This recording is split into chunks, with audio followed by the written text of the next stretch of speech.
वन्दितो सौविसिद्धे ध्रुवमचलमणोभवं गतिं पत्ते वोक्षामि समयपाहुड मृण्मो सुदकेविलीभणितं नमो अरिहन्ताणं नमो सिद्धाणं नमो आयर्याणं नमो उवज्झायाणं नमो लोये सौवशाहूणम्। समयसार परम मांगलिक ग्रंथ है। आचार्य भगवान कुंदकुंद देव द्वारा ईशा पूर्व प्रथम शताब्दी में इसे लिखा गया है। 415 कुल प्राकृत भाषा में गाथाएं हैं। आध्यात्मिक शैली है। यहाँ सर्व विशुद्ध अधिकार चल रहा है। हम लोग जो हैं गाथा जो पढ़ रहे थे, कल 371 नंबर की गाथा पढ़ी थी, जिसमें कहा था कि राग द्वेष मोह आदि जो है जीव के अनन्य परिणाम हैं। यह सम्यक दृष्टि जानता है। इस कारण ही वह रागादि शब्दादि विषयों में नहीं है। जो राग द्वेष मोह हैं वो विषयों में नहीं है। विषयों में कभी राग द्वेष मोह नहीं होता है। राग द्वेष मोह तो तेरी आत्मा में होता है, तेरी चेतना में होता है। विषय में कोई राग थोड़ी है, कोई द्वेष थोड़ी है, कोई मोह थोड़ी है। मकान तुमसे कभी राग थोड़ी करता है, कभी द्वेष थोड़ी करता है, कभी मोह थोड़ी करता है। मकान कभी नहीं कहता है कि तू अच्छा है, तू बुरा है, या तू मेरा मालिक है। कभी नहीं कहता है। क्यों? क्योंकि वो क्यों कहेगा? क्योंकि वो तो जड़ है, वो ज्ञानहीन है, ज्ञान शून्य है। संसार का कोई भी पदार्थ ये नहीं कहता है कि तू अच्छा है, तू बुरा है, मैं तेरा हूँ, तू मेरा है। जड़ पदार्थ कोई नहीं कहता है। यह एक चेतना ही जो है अपनी मूर्खता के कारण, अपने मिथ्या परिणामों के कारण संसार में जिसको भी देखता है तो ये अच्छा है, ये बुरा है, यह मेरा है, यह तेरा है, ऐसा भाव लेके आता है। और ये भाव जो है इस जीव का मिथ्या भाव है। यह जीव का वैभाविक अनन्य परिणाम है। संसार में दिखने वाले जितने भी पदार्थ हैं, उन पदार्थों में कोई तेरा राग, कोई तेरा द्वेष, कोई तेरा मोह उसमें नहीं है। उनको लेकर के तू राग द्वेष मोह करता है। हम किसी भी पदार्थ में घुल मिल नहीं सकते हैं। संसार के किसी भी पदार्थ में एकम एक नहीं हो सकते हैं।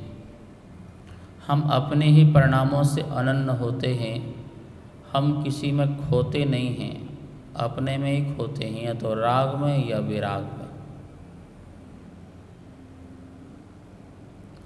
जब कोई बालक पुस्तक पढ़ता है तो माँ कहती है तू तो पुस्तक में खो गया,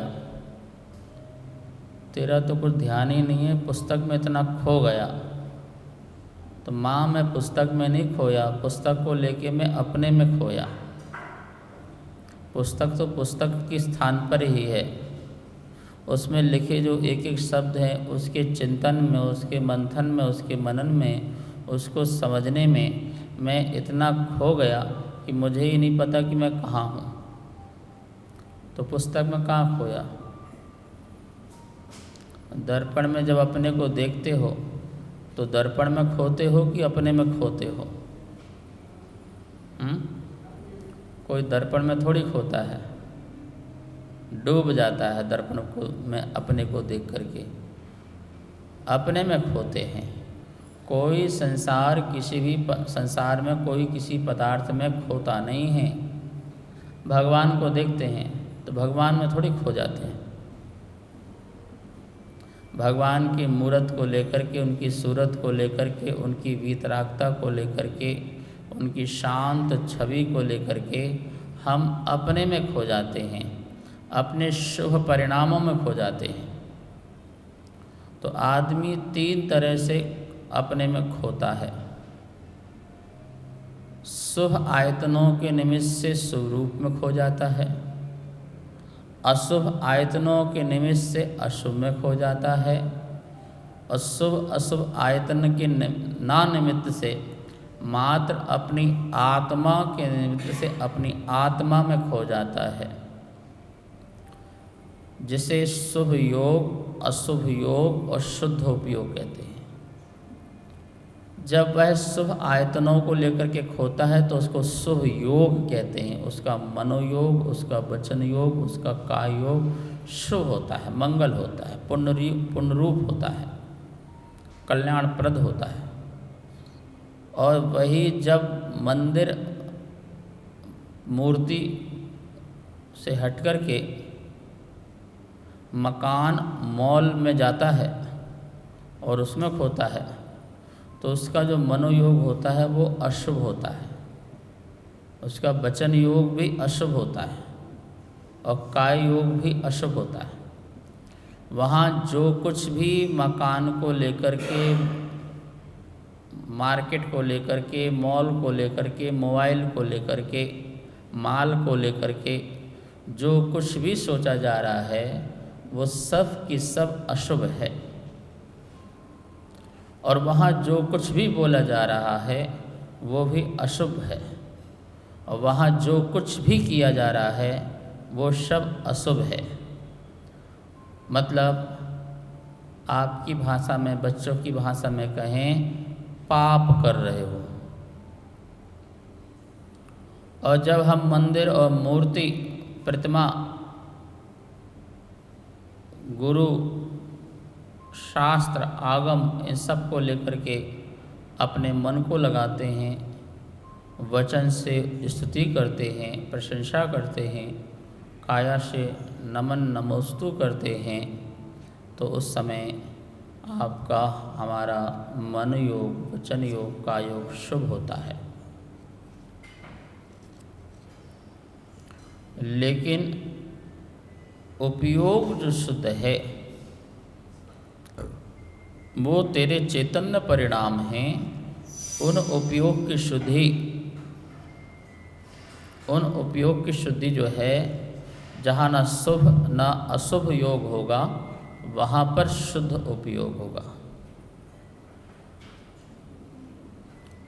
ध्यान रखो, शुभ योग और शुभ भाव, अशुभ योग और अशुभ भाव, इन दोनों में क्या अंतर है? शुभ योग तो तेरे मन वचन काय की प्रवृत्ति हो गई, अच्छी चेष्टा, जो जड़ की प्रवृत्ति है। क्योंकि शुभ मनोयोग, वचन योग, काय योग जड़ हैं, और तेरी शुभ भावों के कारण, तेरे आत्मा के शुभ भाव, मतलब कि ये कह सकते हैं कि सरागता के कारण, तेरा राग सराग है, तेरा परिणाम राग रूप है परमात्मा के प्रति, गुरु के प्रति, शास्त्र के प्रति, जिन धर्म, जिन आगम, जिन चैत्यालय के प्रति।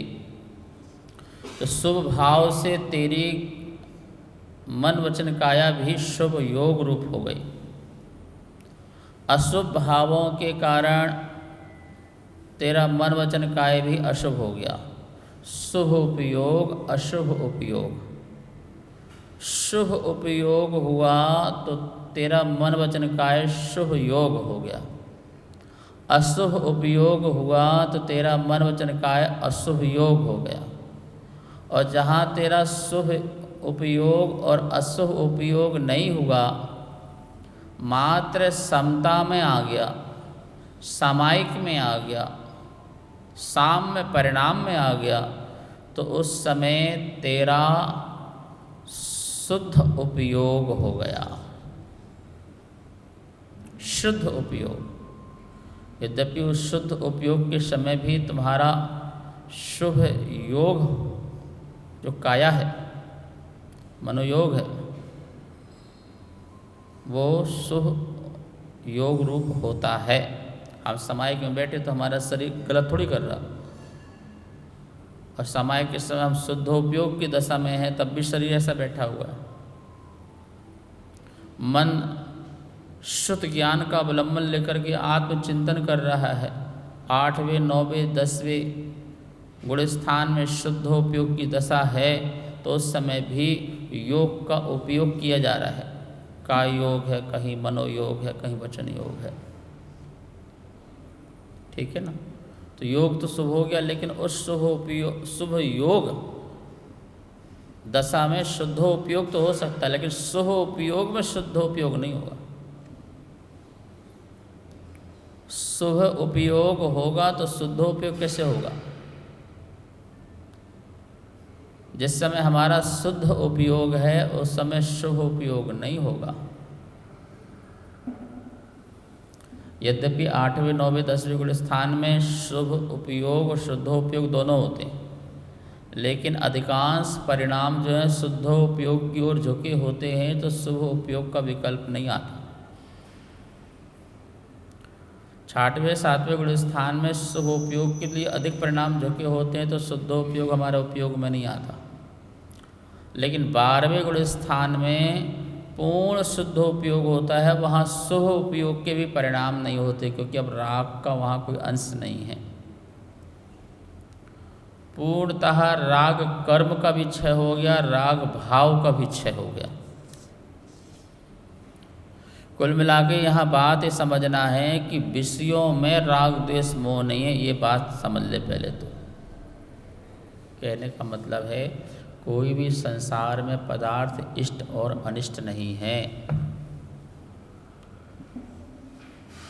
संसार में इष्ट पदार्थ कब होता है? जब तू राग करता है, और अनिष्ट कब होता है? जब तू द्वेष करता है। जो तुझे अच्छे लगे वो इष्ट, और जो तुझे अच्छे नहीं लगे वो अनिष्ट।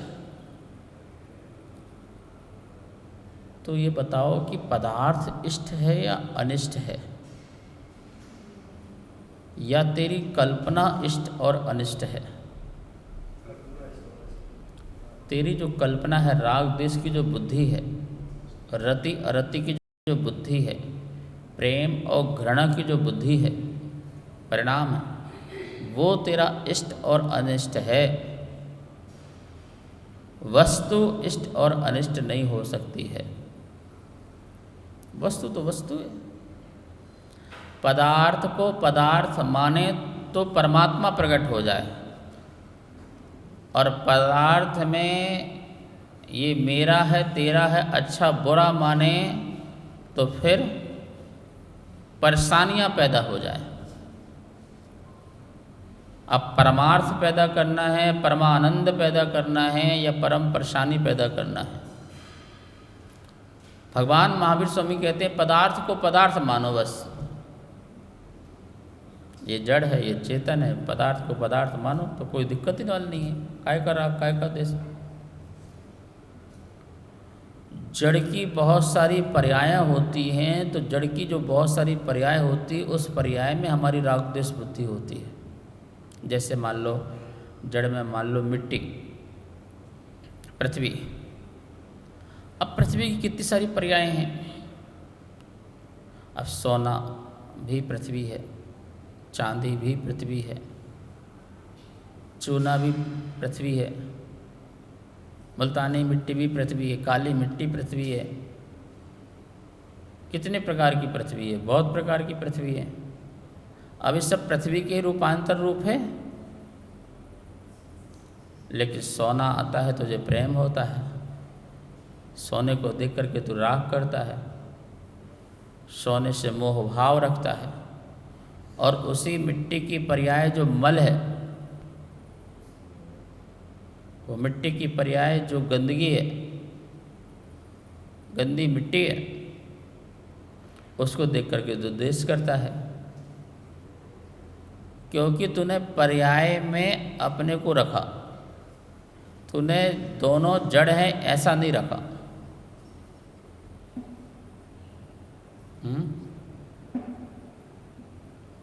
$1 किलो सोना खरीदना है तो जौहरी की दुकान में गए कि 1 किलो सोना दे दो।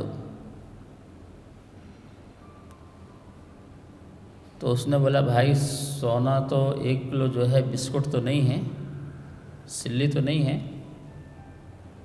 लेकिन सोने के आभूषण बहुत हैं, हार है, कुंडल है और भी इत्यादि।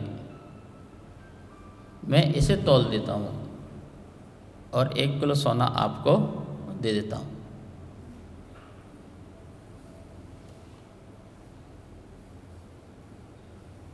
तो उस व्यक्ति ने कहा भाई मुझे सोने से मतलब, सोने की डिजाइन से मतलब नहीं है, मुझे सोने से मतलब है। हार में जो सोना है वो चाहिए, अंगूठी में जो सोना है वो चाहिए, मुझे अंगूठी नहीं, सोना नहीं, मुझे तो सोने से मतलब है। तुम चाहे आभूषण तौल दो और चाहे सोने की बिस्कुट दे दो, मुझे जो स्वर्ण है उससे मतलब है। तो जिसकी दृष्टि स्वर्ण पर है और स्वर्ण चाहिए हो तो उसे आभूषण हो चाहे कोई भी हो, उसे क्या मतलब इससे। लेकिन मात्र मुझे कुंडल ही चाहिए, मुझे हार ही चाहिए, इसका मतलब है उसे सोने के साथ साथ उसको सोने का एक आकार प्रकार भी चाहिए है, क्योंकि उसकी बुद्धि राग द्वेष की है। और सोने के हार में भी कई प्रकार के डिजाइन में ये वाला ही डिजाइन चाहिए, ये वाला नहीं चाहिए, क्योंकि ये अच्छा है और ये बुरा है। क्यों आप जाते हो ऐसी डिजाइन उठा के ले आते हो?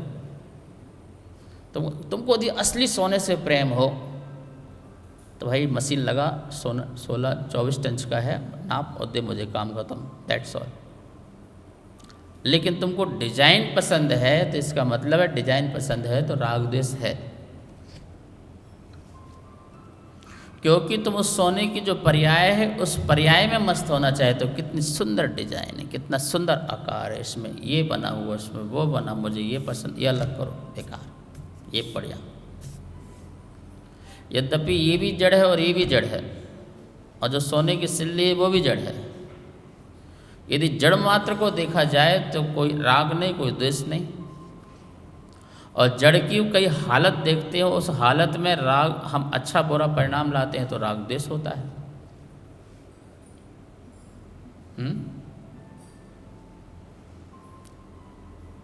पिताजी बच्चों के लिए खिलौना लाए, एक को हाथी लाए मिट्टी को और एक को घोड़ा लाए मिट्टी का। हाथी थोड़ा सा बड़ा हो, घोड़ा थोड़ा छोटा हो, और दोनों की कीमत 10-10 रुपये है।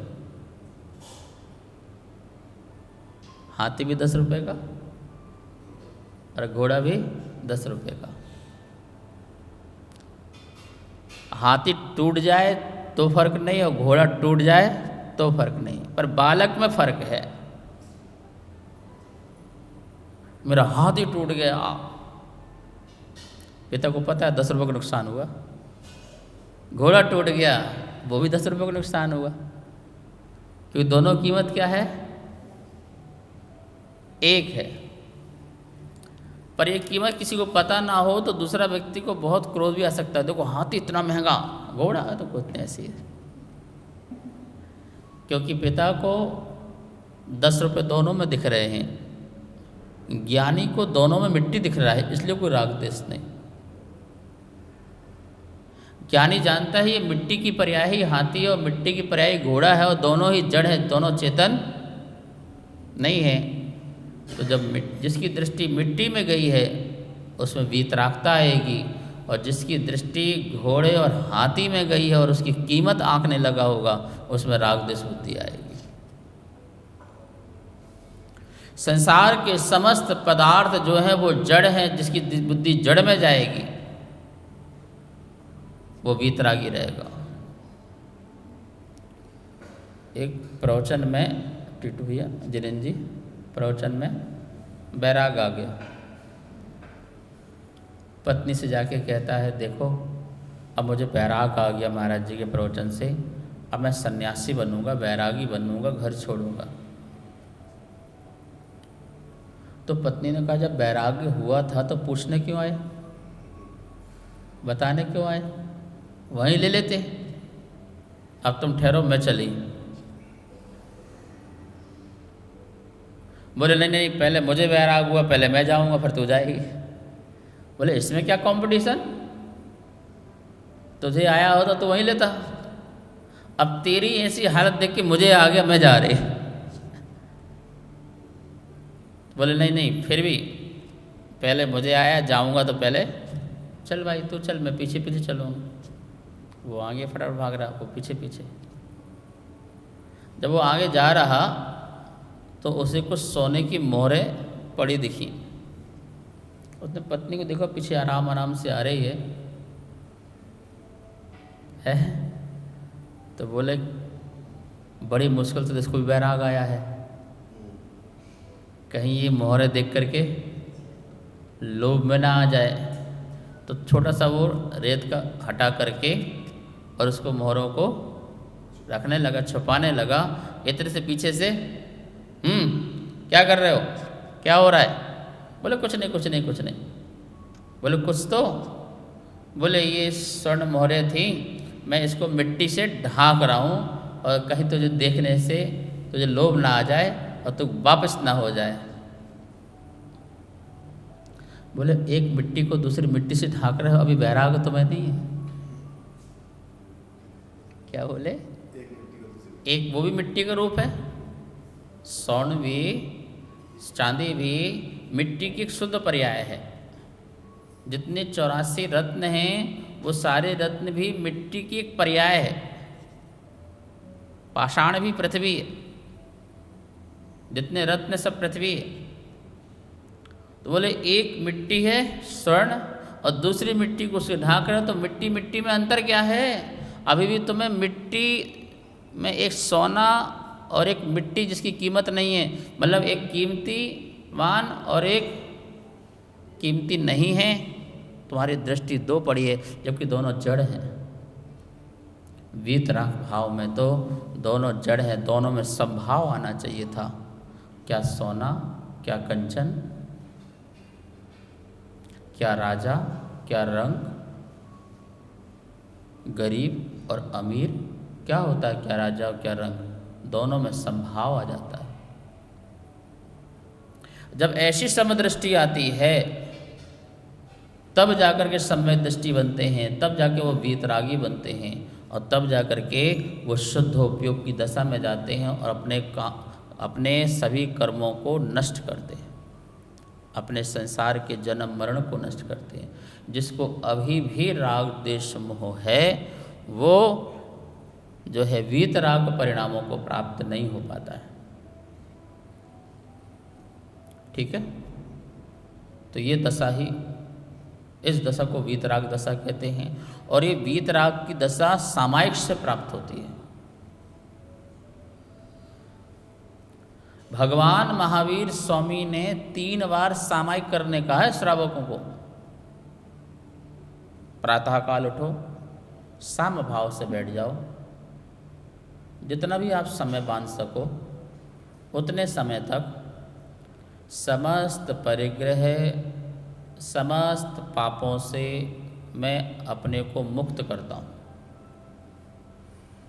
बुद्धिपूर्वक, कायोत्सर्गपूर्वक त्याग करता हूँ। परिवार, परिग्रह, पद, पैसा, प्रतिष्ठा, प्रतिस्पर्धा, पद, इन सब का मैं इतने क्षण के लिए त्याग करता हूँ। जहाँ बैठा हूँ उतने स्थान बस। और उस समय सिर्फ इतने ही देखना, जो जो तुम्हारे ज्ञान में आए उन सब के प्रति न राग न द्वेष। बस तुम्हें यही साधना करना है। कोई तुम्हें दिखा, मुझे तुमसे कोई राग नहीं है, कोई दिखा, मुझे तुमसे कोई द्वेष नहीं है। सबके प्रति वीतराग भाव है, मित्रता का भाव है, सबका कल्याण हो, सबका उद्धार हो। कोई जमीन जायदाद दिखे, इसमें संभाव है। परमाणु मात्र भी मेरा नहीं है, मेरा अधिकार नहीं है, मैं लेके नहीं आया, मैं लाया नहीं, छोड़ जाऊंगा, इसमें मेरा कोई स्वामित्व नहीं है। ये परमाणु का अधिकार है, परमाणु का अधिकार है, जीव का अधिकार है, मेरा अपना अधिकार है। सबकी सीमा है, हम सब अपनी सीमा में रहेंगे। मकान की सीमा में रहे, परिवार की सीमा में रहे और मैं अपनी सीमा में रहूं। सब साम्य भाव। ये आपको चिंतन करना है, आत्मसंबोधन करना है, और संबोधन होने जाने के बाद फिर गहराई में चले जाओ, संबोधन बंद और शांत चित्त होकर के बैठ जाओ, सांसों को आने जाने दो और अपने में विलीन हो जाओ। ये जो साम भाव है, जो सामायिक है, श्रावक को 3 टाइम करना चाहिए। सुबह चार्ज होगे तो 12 बजे तक चार्ज हो जाओगे अपने आप के लिए, फिर आप कहीं भी काम में जाओगे आपको आनंद आएगा। फिर दोपहर को चार्ज हो तो शाम तक के लिए, और शाम को चार्ज हो तो फिर रात के लिए। 3 टाइम तो बैठने चाहिए। प्रारंभ करो, 48 मिनट की है कोई बात नहीं, अभी 12 मिनट करो, 12 मिनट से स्टार्ट करो, 12 से फिर 24 मिनट का स्टार्ट करो। एक आसन, रीढ़ की हड्डी सीधी, चित्त की स्थिरता।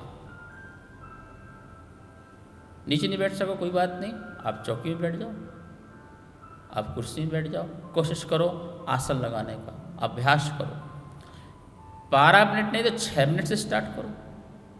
पहले दिन 6 मिनट, एक हफ्ते 1 महीने 6 मिनट तक की समय। उसके बाद 12 मिनट में आ जाओ, अभ्यास बढ़ गया। 12 मिनट से फिर 24 मिनट में छलांग लगाओ, 24 मिनट से फिर 36 मिनट की छलांग लगाओ, और 36 मिनट से 48 मिनट की। सबसे बड़ा मुहूर्त, अंतर मुहूर्त 48 मिनट का होता है, और सबसे छोटा अंतर मुहूर्त, इतनी आवाज़ में जितना टाइम लगा वो सबसे छोटा अंतर मुहूर्त। इस छोटे से अंतर मुहूर्त में केवल ज्ञान की प्राप्ति हो सकती है, और किसी किसी को बड़े अंतर मुहूर्त में केवल ज्ञान की प्राप्ति हो सकती है, अथवा किसी को बीच में कहीं भी 1 मिनट एक समय, 1 मिनट 2 समय, वहाँ पर केवल ज्ञान की प्राप्ति हो सकती है, जहाँ पर मन वचन काया तीनों एक हुए नहीं कि केवल ज्ञान हुआ। कोई रोक नहीं सकता। ये अभ्यास करो समय।